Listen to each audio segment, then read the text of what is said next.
Bienvenidos en este día de Shabbat escritural a este lugar, a este rincón de España, desde la Kehilá Oreb.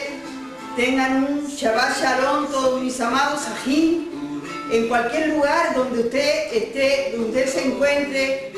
Aquellos amados hermanos que nos siguen, les damos en esta mañana, en este día de Shabbat, nuestra bienvenida y le deseamos que este día sea un día de gozo, de alegría en cada lugar donde estamos alabando a Yahweh, en este día Kadosh que Él apartó para que su pueblo se congregara, para que su pueblo le alabara, para que su pueblo dedicara su tiempo a Él. Te alabamos, Abba.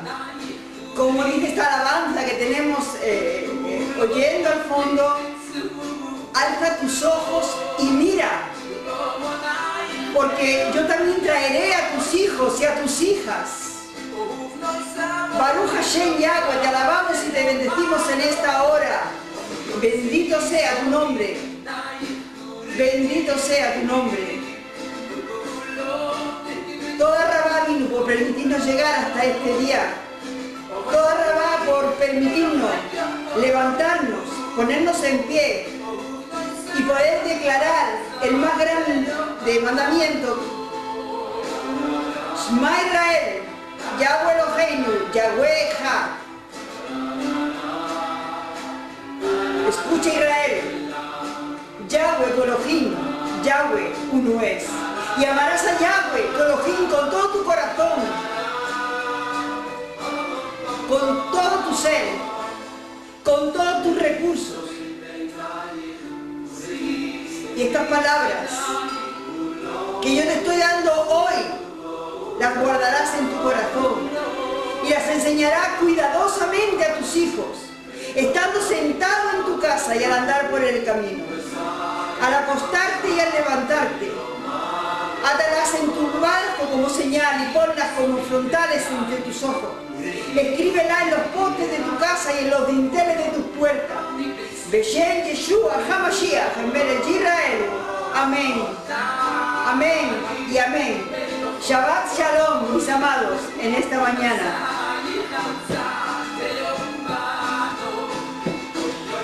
Alza tus ojos alrededor y mira. Todo esto se ha juntado y vienen. Tus hijos vendrán de lejos y yo doy gracias por esa promesa a Yahweh. Le doy gracias porque sé que Él es fiel para cumplir su palabra. Le doy gracias por permitirnos ser portadores de su palabra, por abrir nuestro entendimiento, por abrir nuestro corazón a su Torah. Toda Rabá ha venido. Te alabamos y te bendecimos en este día de Shabbat, en este día de gozo, de alegría. Sabía que sus mandamientos están siempre alegres. Baruch Hashem Yahweh.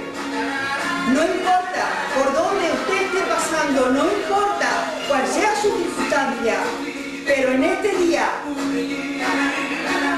Yahweh le dice: descansa de toda la obra de tus manos, reposa de todas tus preocupaciones, deja a un lado aquellas cosas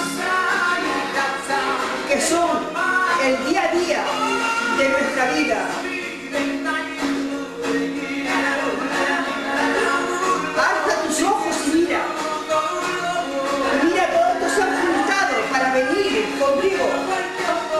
Tus hijos vendrán de lejos y tus hijas serán llevadas en brazos. Qué hermosa promesa de Yahweh, nuestro Elohim, en este día de Shabbat. Bendito sea su nombre. Baruch Hashem, Yahweh, en este día.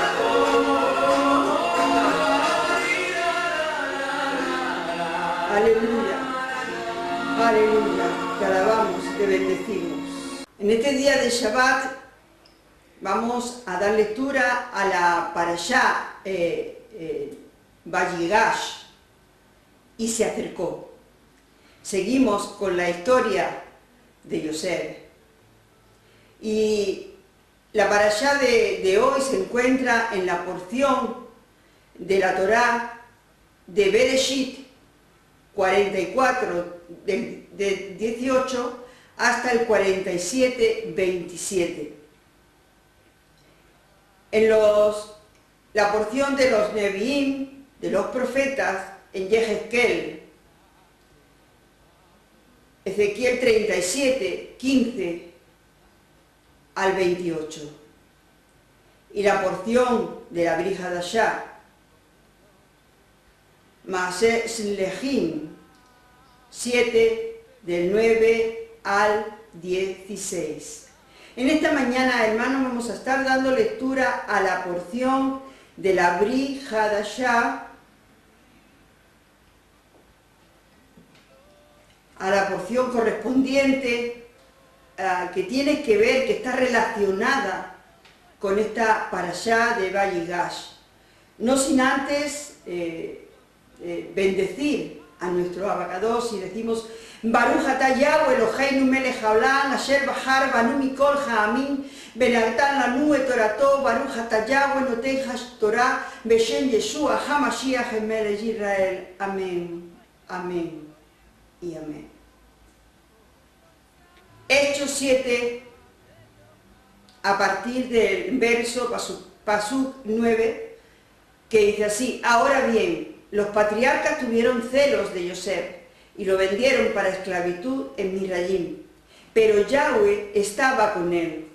Él le rescató de todas sus tribulaciones y le dio sabiduría y gozo del favor de Faraón, rey de Misrayim, el cual lo nombró gobernador supremo sobre Misrayim y sobre toda su casa. Sobrevino una hambruna que causó mucho sufrimiento por todo Misrayim y Canaán. Pero cuando Jacob oyó que había grano en Misrayim, mandó a nuestros padres allí la primera vez. La segunda vez, Yosef reveló su identidad a sus hermanos y la familia de Yosef fue dada a conocer a Faraón. Yosef mandó traer a su padre Jacob y a todos sus familiares, 75 personas, dice en la versión de Kadosh. Y Jacob descendió a Misrayim, allí murió igual que nuestros otros padres. Sus cuerpos fueron trasladados a Shichem y sepultados en la tumba de Abraham, que Abraham había comprado por cierta suma de dinero de la familia de Amor en Shichem. Baruch Hashem Yahweh por su Torah, Emé. Baruch Hashem Yahweh por esta porción de este día. Toda Rabá Abin. Antes de comenzar a hacer esta pequeña reflexión acerca de esta porción, a esta parashá de Vayigash, vamos a hacer un poquito de recuento de lo que ha sucedido en estas semanas, ¿verdad? Hemos completado todas las moadéis, la moadéis de primavera, las que comenzaron el día 14 de Abib con Pesach, ¿verdad? Que concluyeron el día 4 de Sivan, o sea, el pasado 19 de mayo con la celebración de Shavuot. Esto, claro está, con el calendario escritural, que usted puede también encontrar un estudio o varios estudios en nuestro canal de YouTube.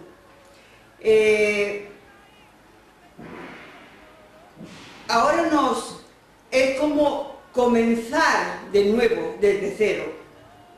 Habiendo pasado ya esta moadei tan importantes como han sido la de Pesach, Bikurim, Hamazot y Shavuot. Nos adentramos, caminamos ahora hacia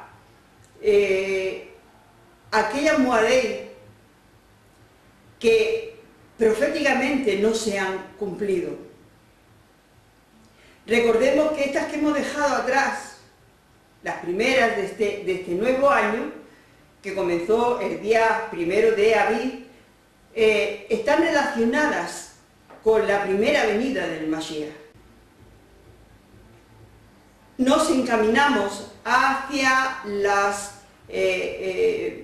que tienen que tener su cumplimiento con la segunda venida del Mashiach. El día que Mashiach vuelva y por todo lo que vemos que está cumpliéndose de su palabra, creemos que está cerca su venida, pues yo creo que es tiempo de que seamos contados entre aquellas 5 vírgenes prudentes que siempre estuvieron alertas, siempre tuvieron su vasija llena de aceite, su candelabro lleno de aceite, y cuando vino el esposo solamente tuvieron que ir tras él. Ahora bien, me gustaría recordar un pasú que se encuentra en el Sefer Tehilim, en el libro de Salmos 119, 9, que dice: ¿cómo puede el joven mantener puro su camino? Y lo pregunta, hace una pregunta: ¿cómo puede el joven mantener puro su camino? Y yo recuerdo que hace ya mucho tiempo, cuando yo leía este pasú, hace muchos años, pues como todo el mundo siempre nada más que lo aplicaba justamente a lo que textualmente dice, al joven. Pero después yo me preguntaba, ¿realmente será esta palabra solo para los jóvenes? ¿O será también solo una interpretación de las muchas que andan por ahí, como que el sisit, el talit, no es más que para los hombres? ¿Será que esta porción escritural era solo para los jóvenes o es extensiva para cada uno de los Bené Israel, hombre o mujer? Y ponía la comparación de si será igual que lo que andan diciendo de los sisí, lo que andan enseñando del talit, que es solo para hombres. Cada día, ¿verdad?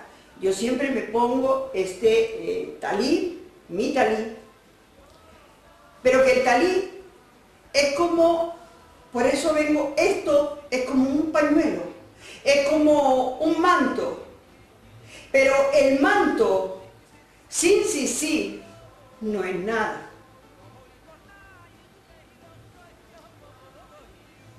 La importancia del talit son los sisí, que representan los mandamientos de Yahweh. Pero yo traigo en mi ropa estos sisí. Los pongo cada día, porque es el mandamiento. Esta instrucción es dada por Yahweh a los Bené Israel, a los hijos, como pueblo, no como sexo, sino como pueblo. Es una instrucción exactamente como la de cómo puede el joven mantener puro su camino. Porque realmente dice, guardando su palabra, es la respuesta. ¿Y sabe para qué son los sisí? ¿Por qué no son solo para varones? Primero porque no lo pone en el original. Porque esa palabra, en ese contexto y en ese texto, se emplea en otros muchos lugares refiriéndose a los Bené como pueblo, como nación. Eso, sí. Dice que son para que nuestros ojos no miren donde no tenemos que mirar. Hoy día descubrimos que cuando miramos a donde sea, la tentación está ahí, al lado. Realmente lo que vemos en el mundo es un escaparate para que nosotros fácilmente nos pudiéramos desviar. Los sí fueron dados para que cuando los veamos nos recordemos de esos mitzvot, de esos mandamientos. Nos recordemos de lo que Yahweh nos ha dicho para que podamos caminar en su palabra y no desviarnos ni a derecha ni a izquierda, para no corrompernos. Y esto es igual para el hombre que para la mujer. No se piensen que las mujeres hemos nacido ya kadoshim, nos mantenemos kadoshim, porque ni nos alimentamos del aire, ni vivimos encerradas en una cueva. Estamos sujetas exactamente igual que los varones a ese escaparate de perversión que hay al asomarse solamente por un poquito de la ventana de este mundo. Cosas que nos invitan a caminar por un camino no precisamente angosto, ni no precisamente puro. Es por eso que Yahweh siempre nos ha dado recordatorios para que nosotros nos podamos mantener en su Torah Emet.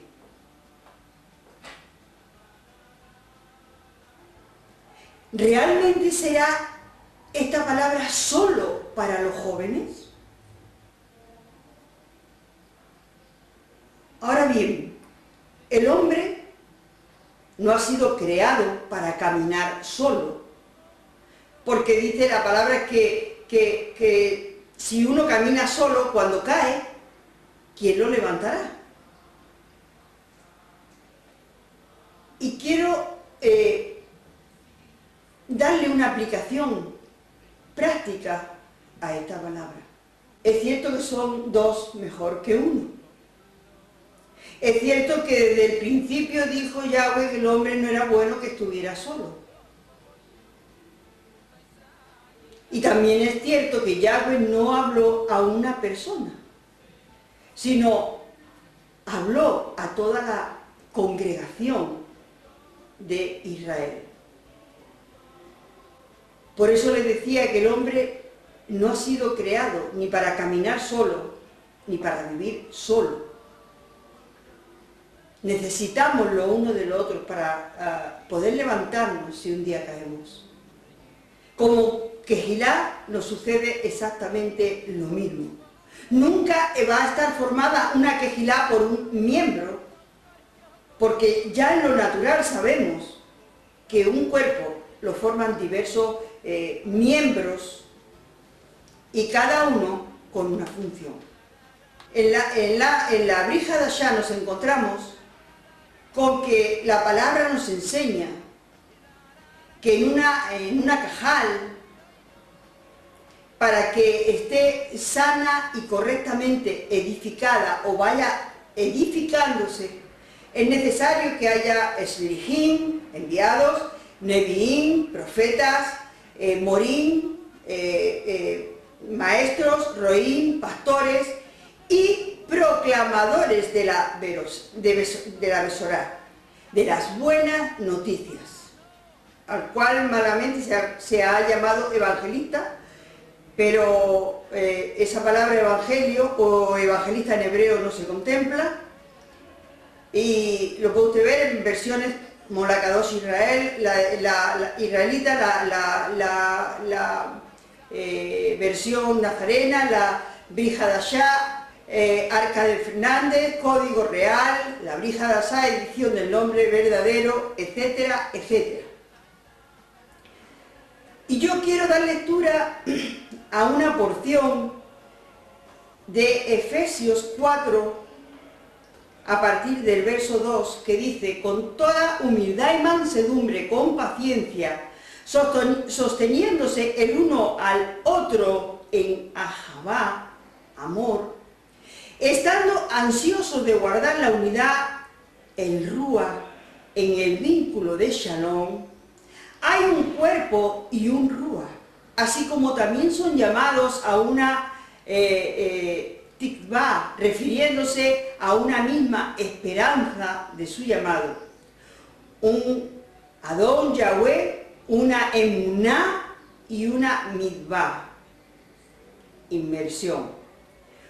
O sea, el mismo Adón, la misma emuná, la misma confianza, algunos la interpretan como fe, y una misma inmersión en el nombre de Yeshua HaMashiach, no del Padre, del Hijo y del Espíritu Santo, como le han añadido a las Escrituras.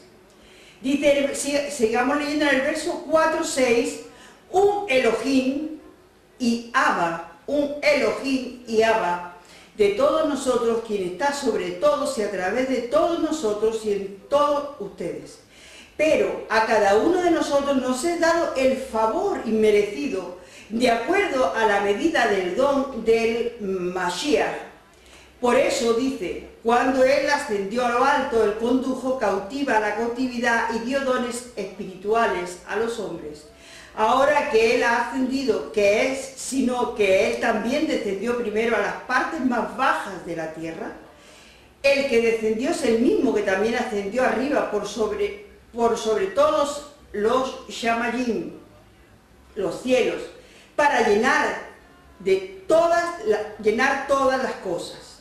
Y Él estableció a algunos Shlichim, enviados, lo que es traducido como apóstoles, que son enviados, y a algunos Neviim, profetas, y a algunos proclamadores de la Mesorá, mal llamados evangelistas, como le decía antes, y algunos Roim, pastores, Morim, maestros.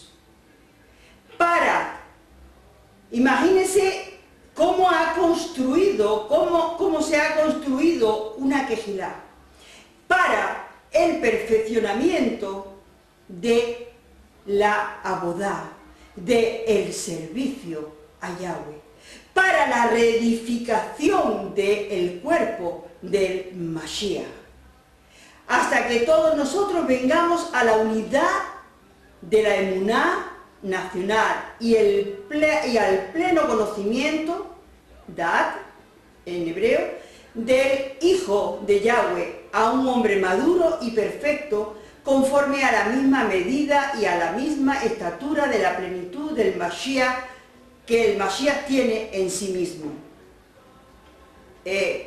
Pasuk 14 dice, para que no seamos más niños lanzados alrededor y llevados con todo viento de enseñanza, por trucos de hombre, dice esta versión, y astucia humana, utilizados por aquellos que mienten esperando engañarnos, sino hablando emet, verdad, en ahabat, amor, para que progresemos y crezcamos a través del que es Rosh, la cabeza de todo Israel, es decir, el Mashiach, de quien todo el cuerpo entero, unido y soldado por todas sus uniones, conforme a la operación compartida de cada miembro, causa crecimiento para el cuerpo, edificándose en ahabat, amor.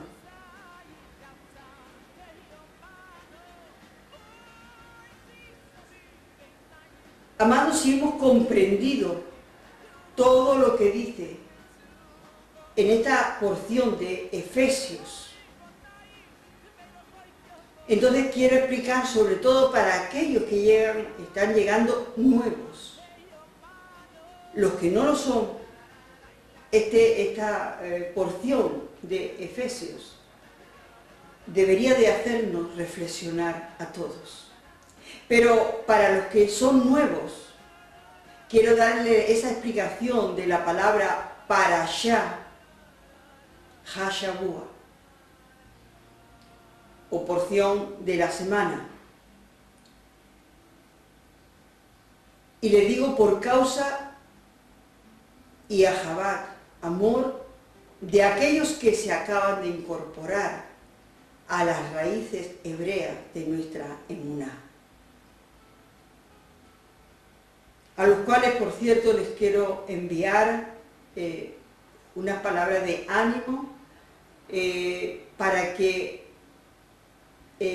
aunque todo les esté resultando al principio, quizás todo al ser nuevo, como nos ha sucedido a los demás, todo es, por un lado, queremos comernos todo, pero por otro lado nos causa preguntas, nos causa un desasosiego, porque hemos estado muchos años habiendo aprendido otras cosas. Pero bien, no quiero que perdamos de vista esta porción de Efesios, y por eso les digo que quiero empezar por hacerles entender a aquellos que son nuevos qué significa esta porción que venimos a leer en este día de Shabbat, que en esta Kehilá la leemos a lo largo de la semana y lo que hacemos luego es una reflexión, un estudio acerca de esa porción.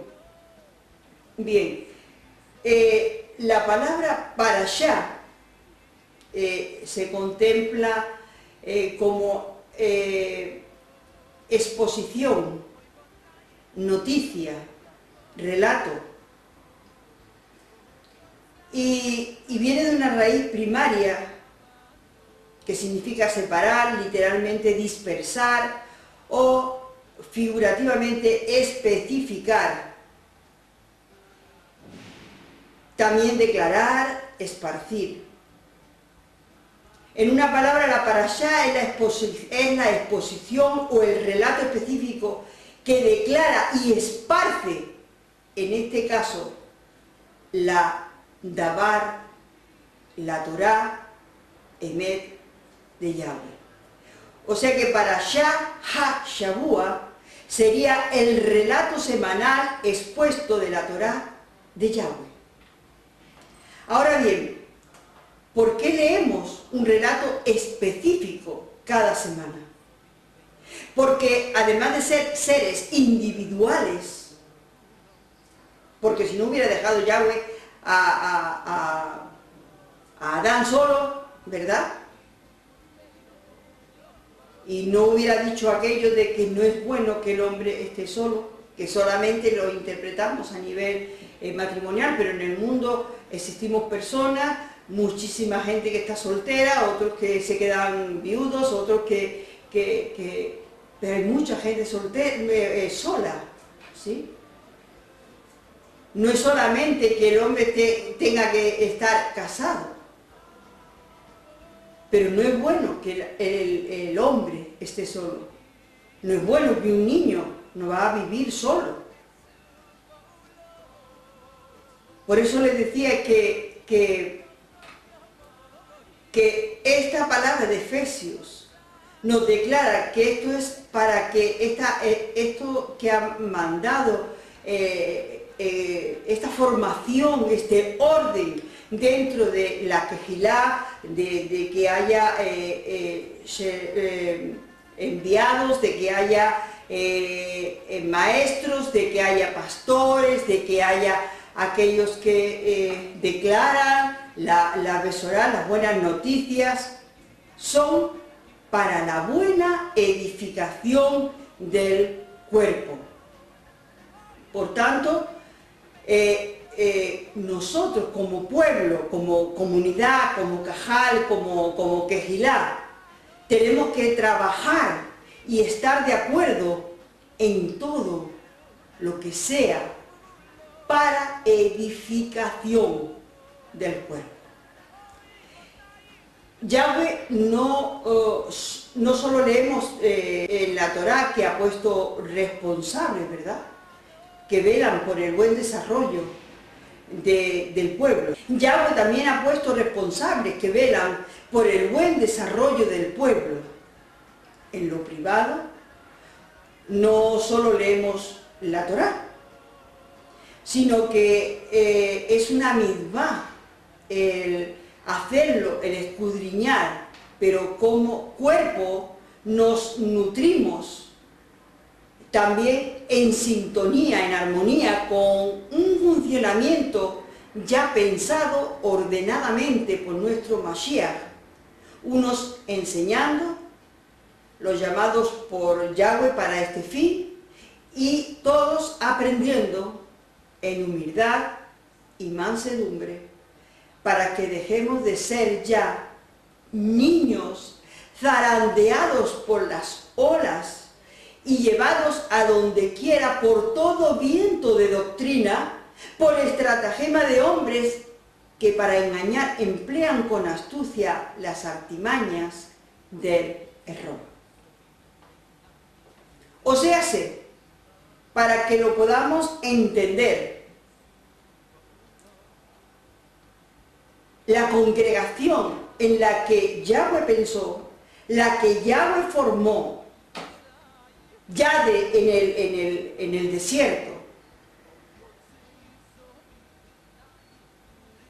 tiene una formación que ayudará a su crecimiento y a su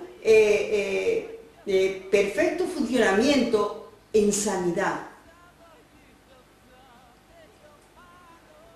Pero para los que hemos estudiado alguna vez en nuestra vida, o para los que están estudiando, o para los que para nuestros hijos que están en ese proceso de estudios, sabemos que solamente los buenos estudiantes tienen una disciplina de estudio.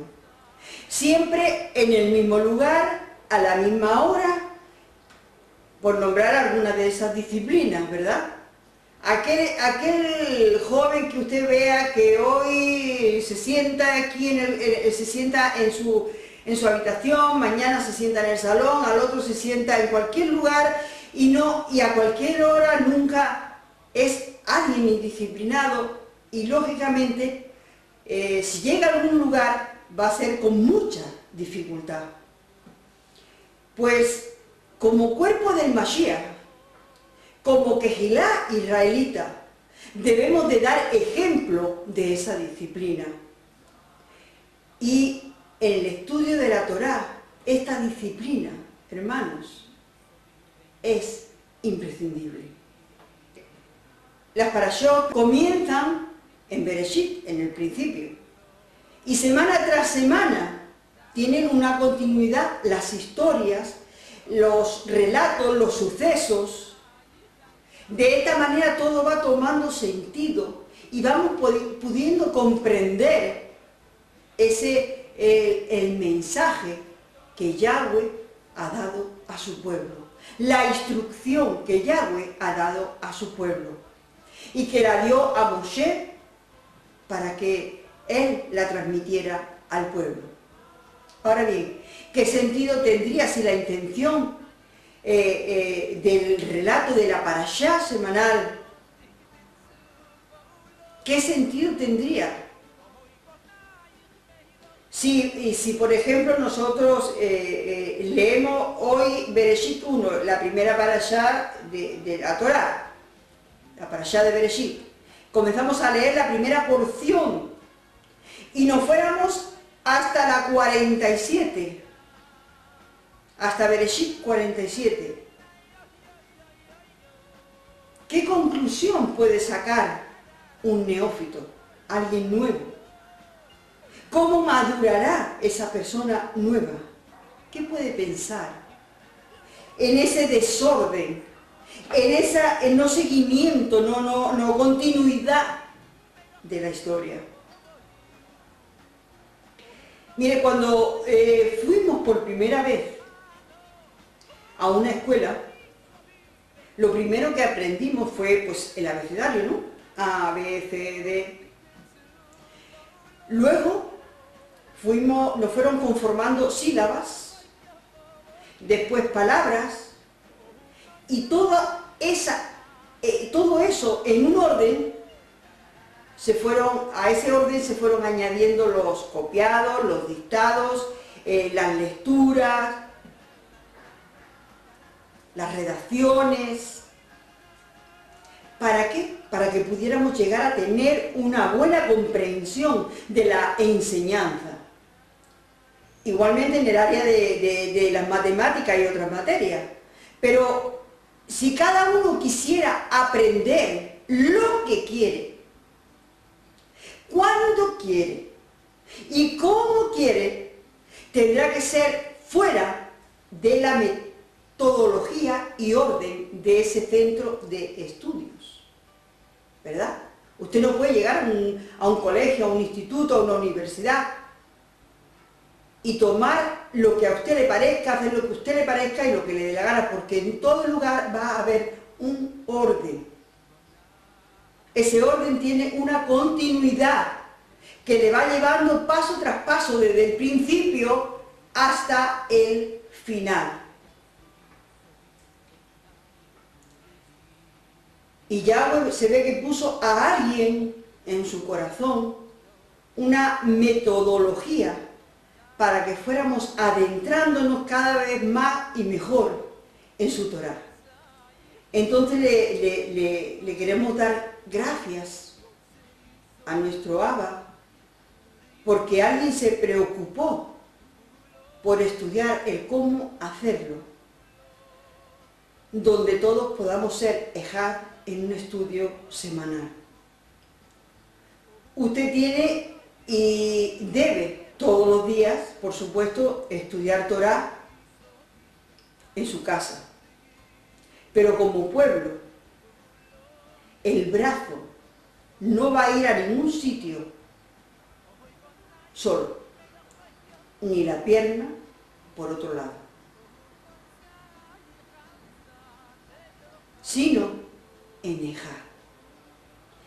Fíjese, yo he conocido personas aquí que por causa de su diabetes le han ido cortando miembros de su cuerpo.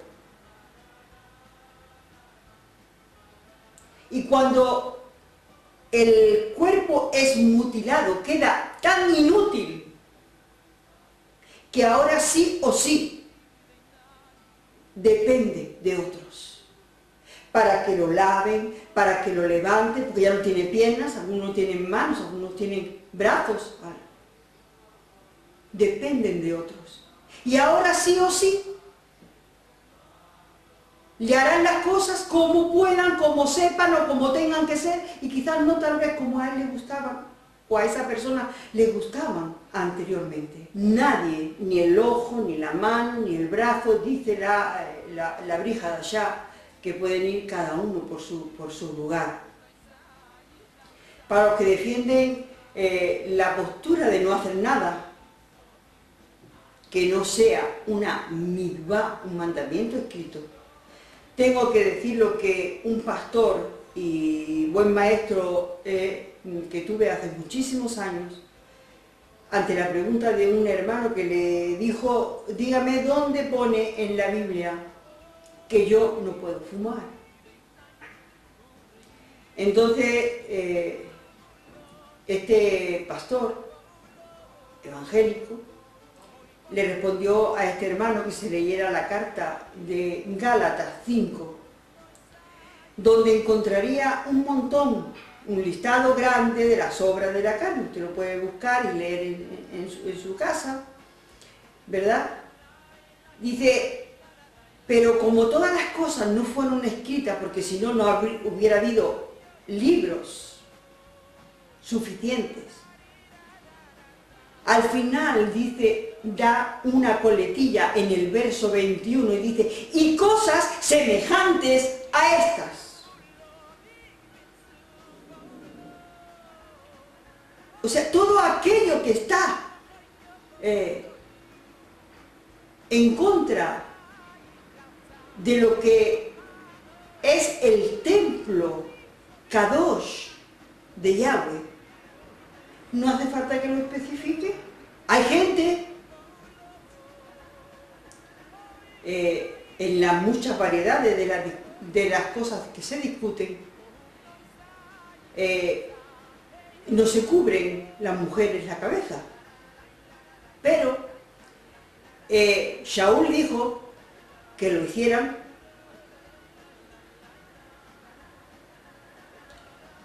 las que se los estaba recordando a las cuando oraran, cuando profetizaran, que no solamente profetizar es hablar de ningún futuro a nadie, adivinar el futuro. Profetizar es la palabra, leer la palabra, llevar la palabra de Yahweh a otro, tal como Él la ha ordenado.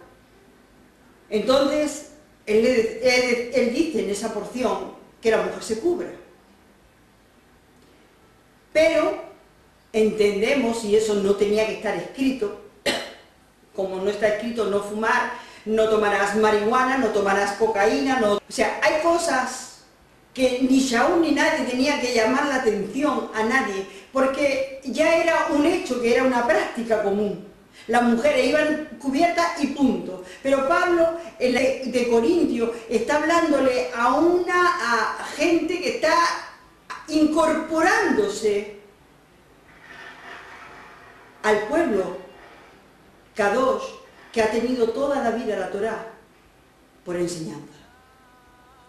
Entonces a estas mujeres, ¿sí?, le está hablando.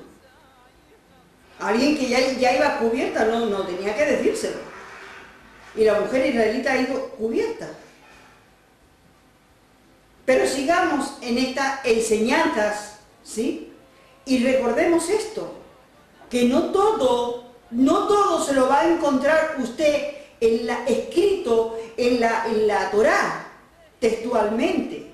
Y no por eso usted va a hacer ciertas cosas que ya sabe por medio de la rúa que nos contrista, que nos confronta.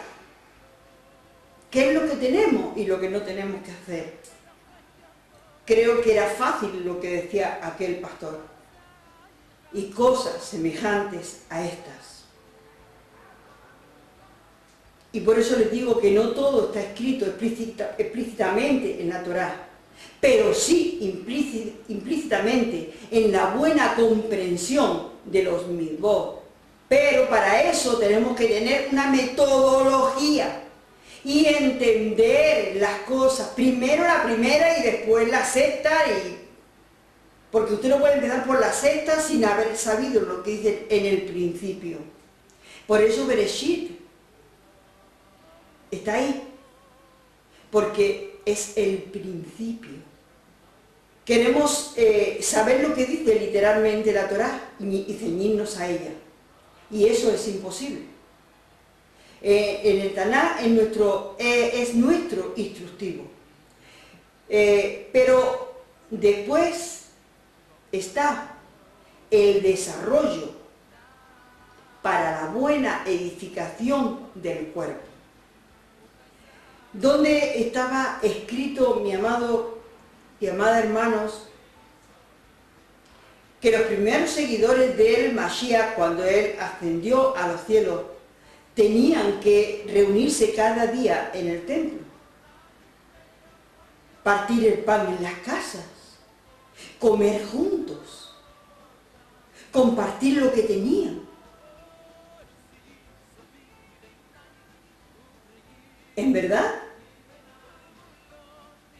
Esto es lo que relata Maaseh Shlichim en Hechos 2, del 43 al 47. Pero, realmente, en verdad, en ningún lado hay una mitzvah de todas estas cosas que ellos hacían.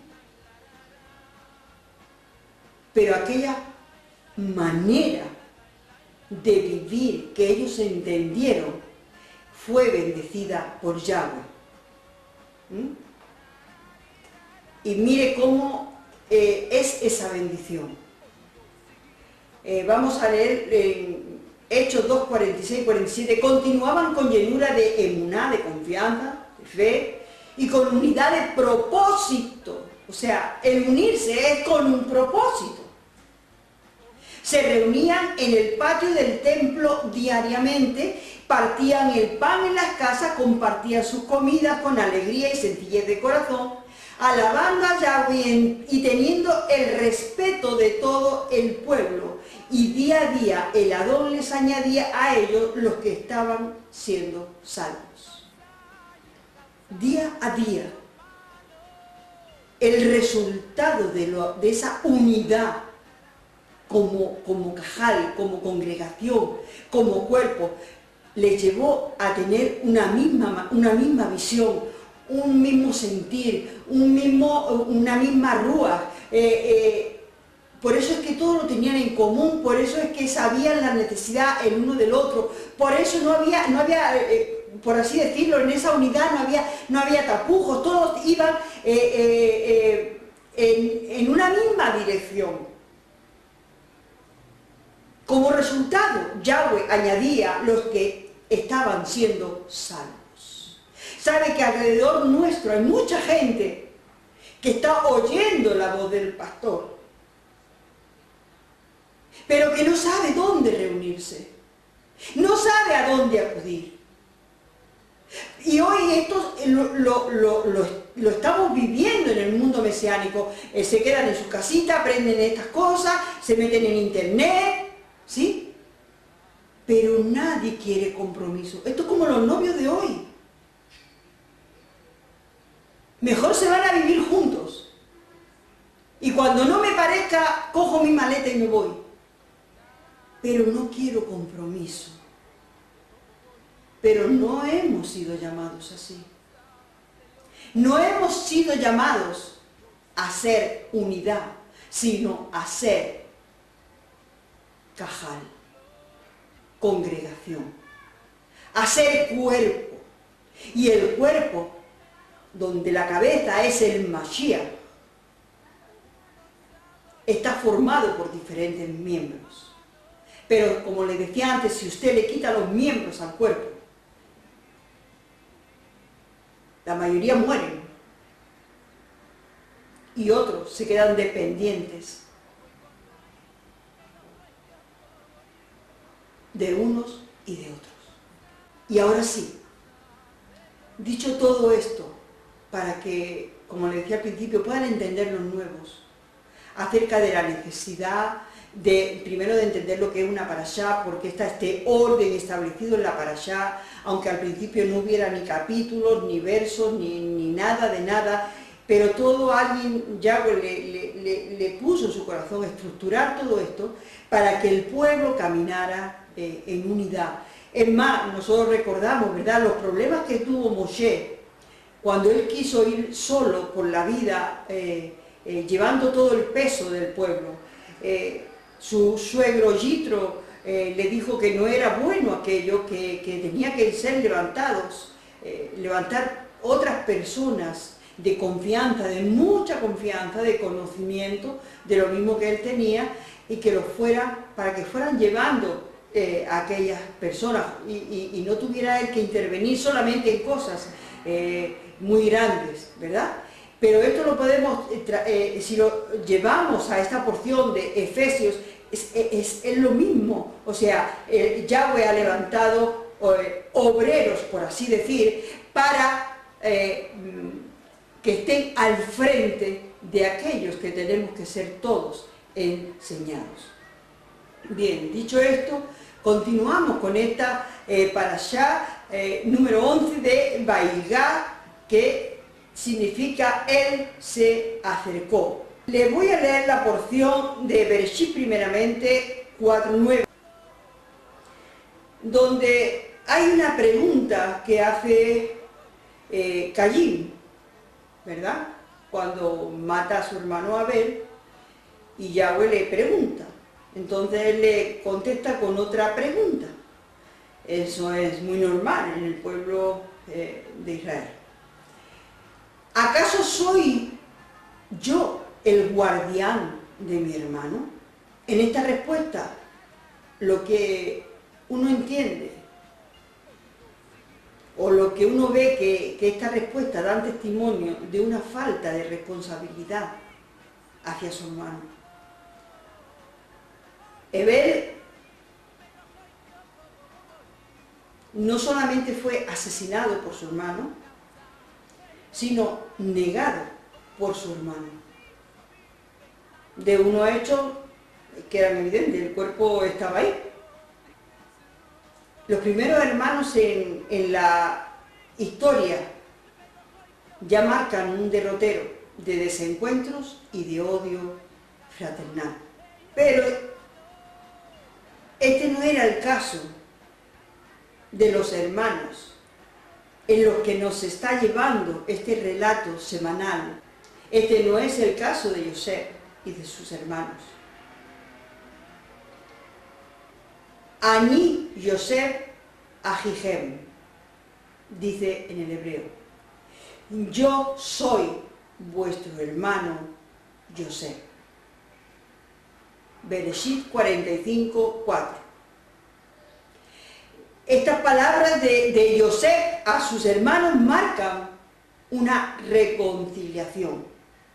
22 años después de haber sido vendido como esclavo, Yosef, ya convertido en aquel hombre fuerte, tan principal después de Faraón, ¿verdad?, en Misrayim, él en este momento, delante de sus hermanos, elige no el camino que eligió Caín, sino elige el camino de Ahabat, de amor. Elige el camino de la reparación, de la restauración. Con esta actitud que Yosef está teniendo, no solamente está dirigiéndose a sus hermanos, sino que también le está dando una respuesta a ese Caín, a ese hermano del principio en Bereshit. O sea que sí existe y es posible otro tipo de relación entre hermanos. La Torá nos cuenta que en el alegato de Yehudá lo conmovió a Yosef. Todo lo que expuso Yehudá, uno de los hermanos, conmovió a Yosef. Su negativa de volver a su padre sin el pequeño Benjamín, recuerdan, sabiendo lo que el padre había sufrido por la pérdida de Yosef. Esto conmovió a Yosef. Dice en Bereshit 45:1, al fin Yosef ya no pudo controlar sus sentimientos delante de todos los que lo atendían y gritó, que todos se retiren de mí. Así que nadie más estaba con él cuando Yosef reveló a sus hermanos quién era él. 45:3 dice, Yosef dijo a sus hermanos, yo soy Yosef. ¿Es verdad que mi padre aún vive? Sus hermanos no le podían responder porque estaban tan asombrados de verlo. Y Yosef dijo a sus hermanos, por favor, acérquense. Y ellos se acercaron. Él dijo, yo soy Yosef, otra vez, su hermano, a quien vendieron a Misrayim. Yosef no pudo más y se quitó la máscara, Misrayimim. Se quita la máscara y desvela cuál es su verdadera identidad. A cambio solo tiene un silencio normal, porque esto debió de impactar tanto en sus hermanos que debieron de quedar mudos. Ellos no podían dar crédito a lo que estaban viendo, a lo que estaban oyendo. Porque lo que ellos tenían delante era la presencia de alguien con una apariencia de Misrayimim, que incluso había usado recuerdan, un traductor para hablar con ellos. Por ello, él tiene que sacar primeramente aquella máscara y desvelar su identidad. Esto me lleva a una pregunta. Aunque ya hablamos la parashá pasada acerca de este tema, pero es que a mí me sucede como al Shaliach Kefa, ¿verdad? Segunda de Pedro 1:12 dice: por esto yo no dejaré de amonestarlos siempre de estas cosas, aunque ustedes las sepan y estén confirmados en la verdad presente, porque tengo por justo, en tanto que estoy en esta morada, estimularlos con recordatorios. Pues así me ha pasado a mí en esta parashá, que aunque ya desde la semana pasada hablamos de esa máscara, de esa exterior, que nunca los hermanos de Yosef, con ese exterior, podían identificar a su hermano como tal. Pero yo la Rúa me lleva en esta semana a volver a hacer un recordatorio de aquellas cosas. Y comienzo con una pregunta. ¿Cuándo Yehudá, nuestro hermano mayor, cuándo nos va a reconocer como sus hermanos? Si vamos vestidos de Misrayimín, equivalente al mundo. Si vamos vestidos de paganismo cristiano y otras indumentarias lejos de una identidad hebrea. Si hablamos en otra lengua, de tal manera que sería necesario un buen intérprete para hacernos entender, ya que la diferencia de lengua también ha desvirtuado los conceptos del Padre. Lo que el Padre dijo ya no es lo que dijo el Padre, ni es lo que quiso decir el Padre, porque en ese lenguaje cambiado todo se ha distorsionado. Todo se ha desvirtuado. No es lo mismo Kadosh que santo. La palabra santo a mí siempre, y más criada en una iglesia católica, lo primero que me viene a mi mente es una estatua con una aureolita por aquí, alguien que un tal llamado Papa de Roma levanta porque ha sido buenísimo toda la vida y hay que hacerlo santo, y dice la palabra que nadie hay bueno más que uno, que es Yahweh. Por tanto, Kadosh no puede decir lo mismo que santo. Ahora, cuando entendemos el lenguaje original, por eso le digo que necesitamos un buen traductor, entendemos que Kadosh es apartado, y no apartado de cualquier manera, sino apartado con un fin, con un propósito, consagrado. Otra de las palabras en este lenguaje que necesitamos intérprete, como Yosef hizo delante de sus hermanos, es esa palabra de Teshuvá, que se ha traducido por arrepentimiento. Pero Teshuvá va mucho más allá. Teshuvá significa volverse a Yahweh, a su Torá. No es volverse a ninguna religión llamada judaísmo. No es remordimiento de conciencia, porque de eso ya tuvo Yahudá, el conocido por Iscariote. Pues no es arrepentirse para volver a hacer mañana lo mismo. Teshuvá es volverse a Yahweh, a su Torá,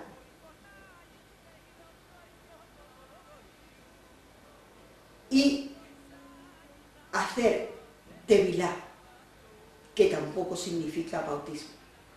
O sea, cuando nosotros hacemos una verdadera teshuvá, nos hemos realmente vuelto a Yahweh, a su Torá. Ahora necesitamos purificarnos. Esa es la palabra tevilá.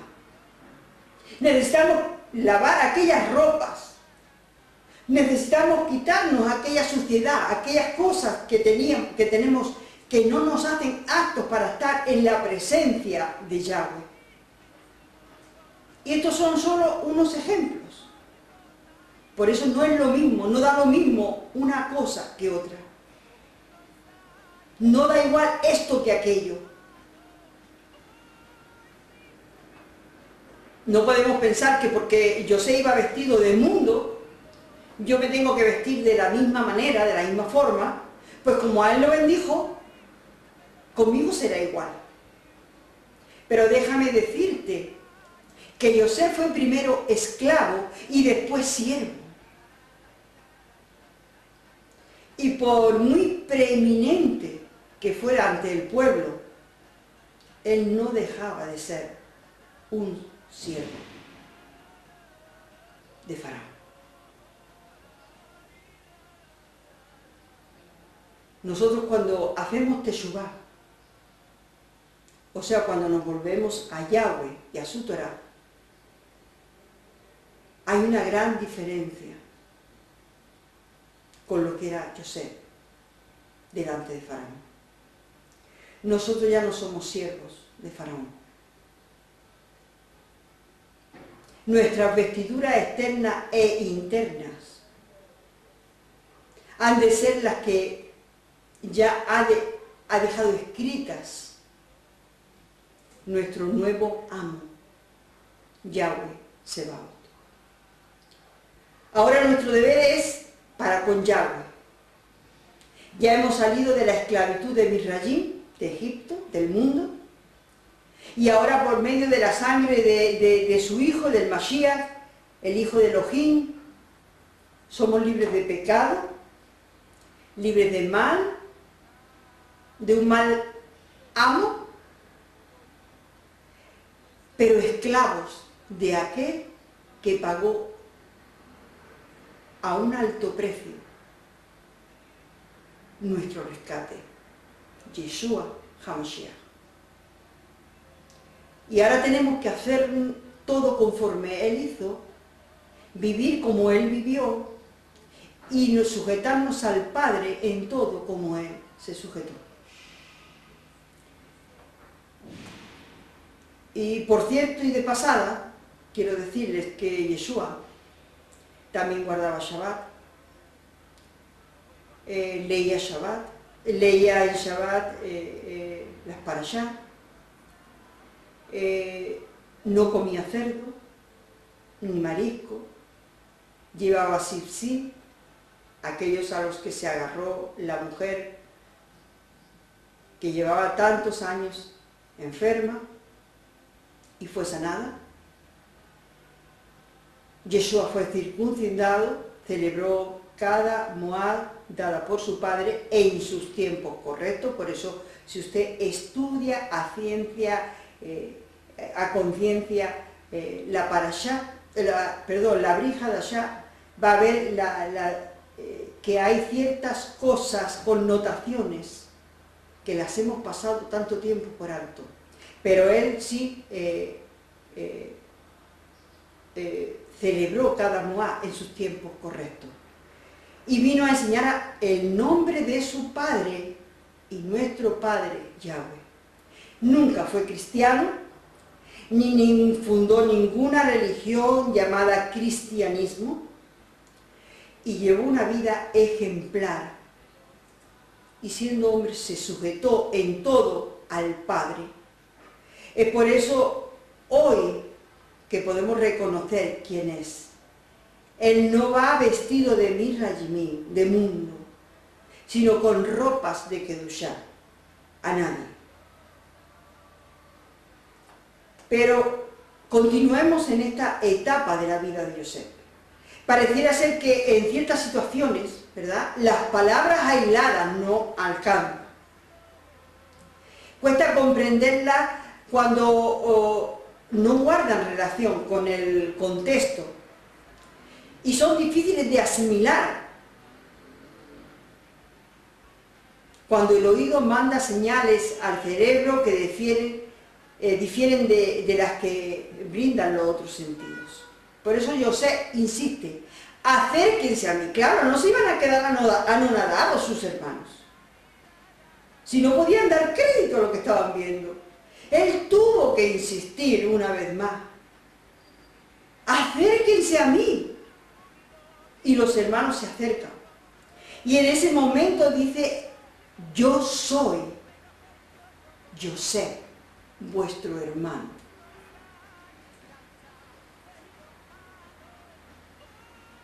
Que introduce esto a un largo discurso en donde habla de perdón y de reconciliación, e incluye la invitación para que su padre baje a Misrayim y se instale allí, y la escena termina con José llorando y besando a sus hermanos.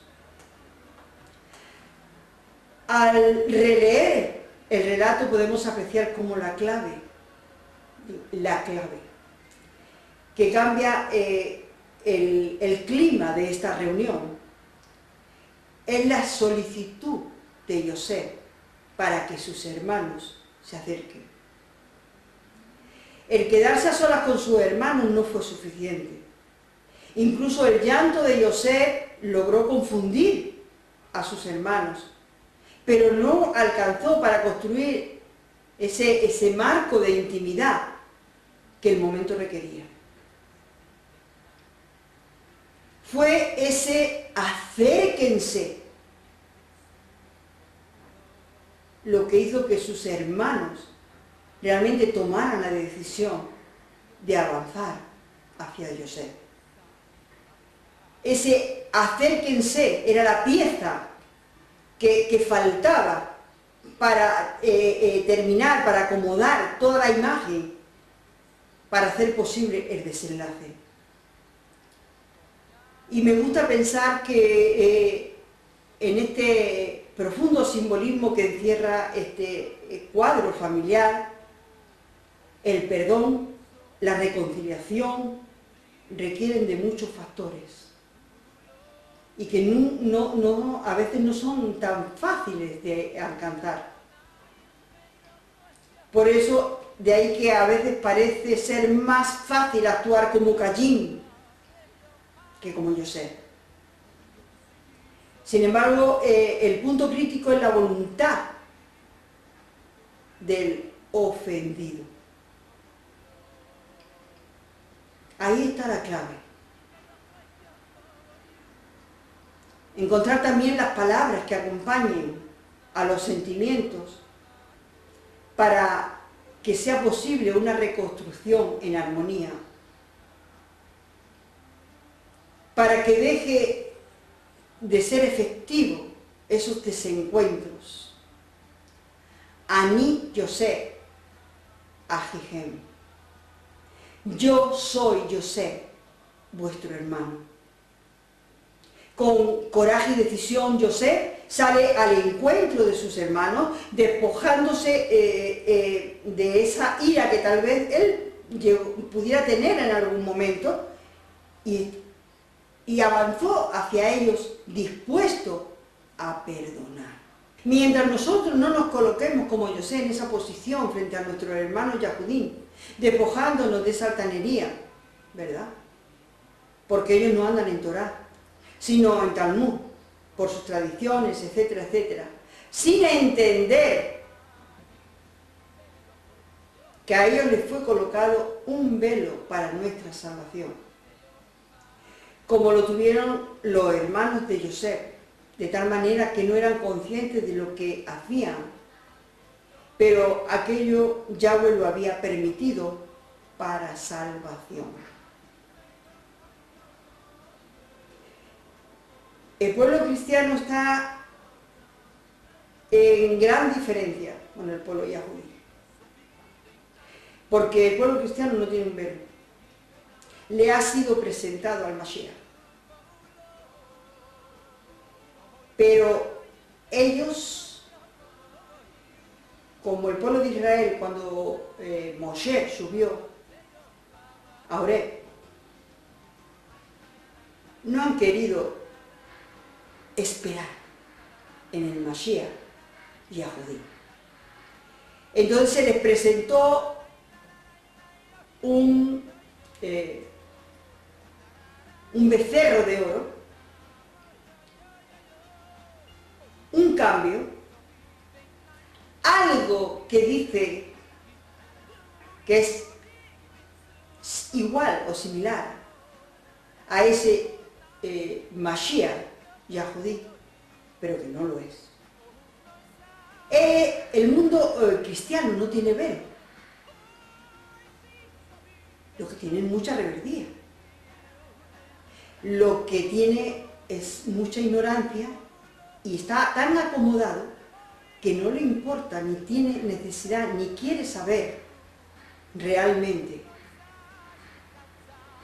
si el que tiene delante es a Yosef, su hermano, o si el que tiene delante es el segundo de a bordo de Faraón. Y ellos se han quedado con el segundo de a bordo de Faraón. Pero el pueblo yahudí le fue puesto un velo para que este otro pueblo fuera salvo. Pero recuerden una cosa, el tiempo de los gentiles, el tiempo de salvación está por concluir. Y entonces el velo de Yahudá será quitado. Y los demás ya se les habrá acabado su tiempo. Nosotros no somos mejores que ellos, sino que por el rajen de Yahweh hoy podemos y debemos propiciar, preparar ese acercamiento, para que puedan ver que nosotros no somos Misrayimim, egipcios, sino el hermano que ellos mismos vendieron y que ha pasado demasiado tiempo en Misrayim, pero que lo único que quiere es abrazarlo, perdonarlo, reconciliarse con él, trayendo al Padre hacia sí y recompensarles por todos los años que pareció que estábamos muertos, pero que solo estábamos extraviados. De esta forma, Yosef se nos presenta como un modelo, una alternativa a Caín, con todo su enojo a cuestas, con todo lo difícil y desafiante que pueda resultar, nos convoca a dejar de lado nuestro afán de venganza y priorizar siempre la búsqueda del encuentro y de la concordia. Que seamos capaces de seguir el ejemplo de Yosef. Que seamos capaces de quitarnos esas vestimentas inapropiadas para un hijo de Yahweh. Que seamos capaces de hablar en el único idioma Kadosh. Usted sabía que en el hebreo no existe palabras obscenas. Usted no va a encontrar una palabra obscena en el hebreo, porque es un lenguaje Kadosh, apartado, diferente. Seamos capaces de seguir el ejemplo de Yosef, figura de Yeshua HaMashiach. Seamos capaces de realmente llegar a conseguir la estatura de Yeshua HaMashiach. Y por último vamos a ver en el Pasú 33 de Bereshit 46. Ahora, cuando Faraón los haga llamar y pregunte, ¿cuál es el oficio de ustedes?, le dicen, Tus sirvientes han sido ganaderos desde la juventud hasta ahora. Ambos, nosotros y nuestros antepasados. Esto asegurará que habitarán en la tierra de Goshen, porque cualquier pastor es abominación a los Misrayimí. ¿Qué entenderán o qué entiende el pueblo cristiano si lee esta porción? ¿Qué puede entender? Al leer esta porción hay una pregunta que no es contradictoria. ¿Por qué querría Yosef que el pueblo de Misrayimí repudiara a sus hermanos? O sea, algo que los Misrayimí aborrecían, que era el oficio de ganadero, y le dice precisamente que les diga que son ganaderos para que los aborrezcan. La respuesta es clara. Si lo repudian, lo aislaban de los demás. Se preservarían de la inmoralidad y la idolatría de Misrayimí. Y esto nos hace volver a los sí de los que hablaba al principio. Esto, el verlos, el mirarlos cada día en nosotros y que otros lo vean, pero en principio para que nosotros lo veamos y nos demos cuenta que necesitamos estar apartados, necesitamos ser diferentes, necesitamos vivir en Goshen, no participar de Misrayim, no vivir, no mezclarnos, porque al final vamos a ser contaminados. Es por eso que Yosef lo sabe todo esto, sabe lo que hay en Misrayim, y entonces se encarga de que su familia, su pueblo, sea llevado a un lugar apartado del resto de la gente. Recuerde que la amistad con el mundo es enemistad con Yahweh. Bereshit 47:27, Génesis 47:27 dice: Israel vivió en la tierra de Misrayim, en la región de Goshen, 17 años. Ellos adquirieron posesiones en ella y fueron productivos, y su número se multiplicaron grandemente. Recuerdan que después, cuando Yahweh envía oscuridad densa a Misrayim, en los tiempos, en aquellos 430 años que estuvieron de esclavitud, cuando Yahweh envía oscuridad densa en Misrayim, solo los que habitaban en Goshen tenían luz, porque solo en Goshen había luz.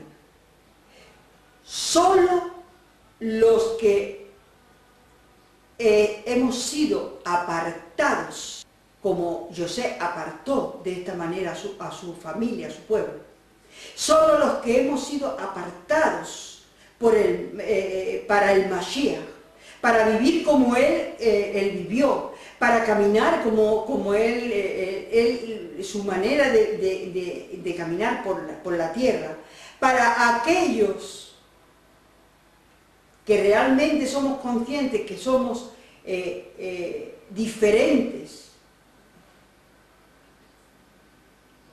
es que la luz del Mashiach, la luz de la Torá, que dice que es lámpara a nuestros pies, es la única manera de vivir en luz. Que hoy no te deslumbre, ¿verdad?, las luces del mundo. Que no te deslumbre todo lo que ves que brilla en Misrayim, porque cerca está el día en que Yahweh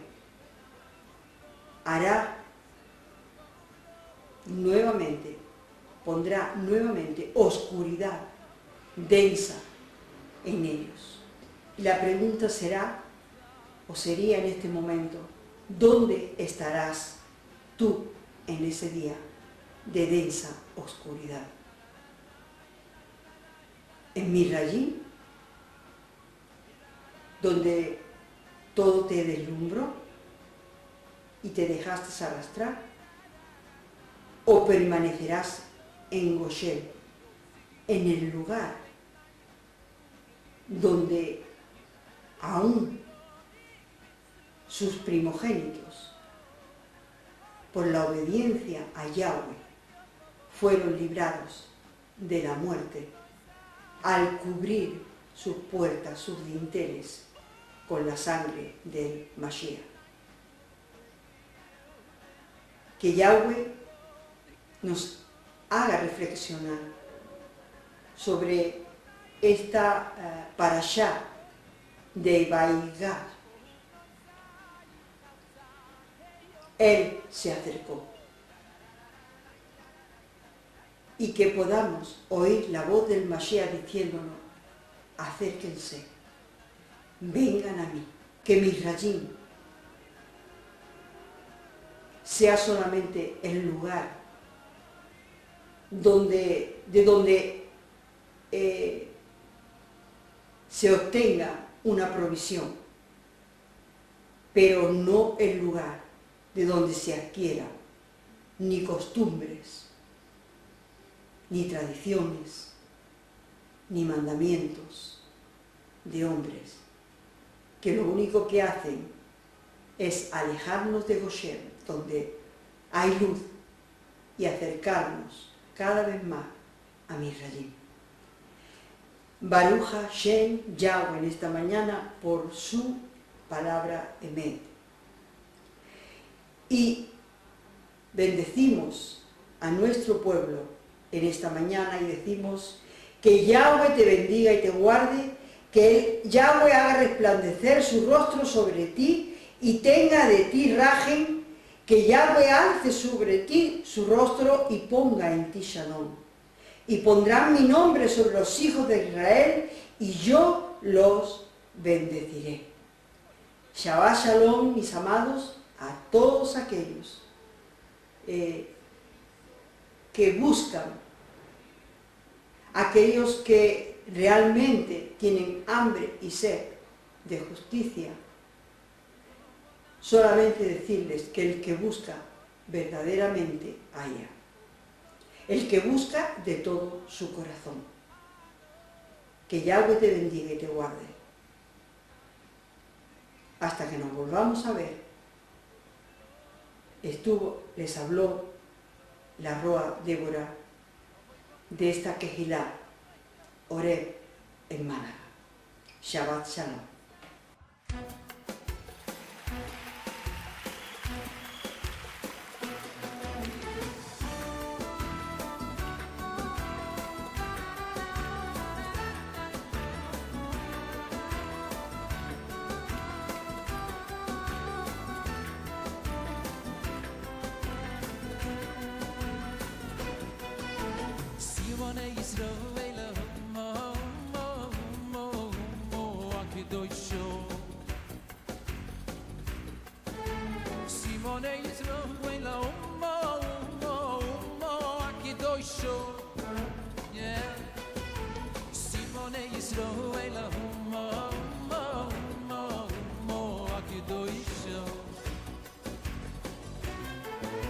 Simone Israel,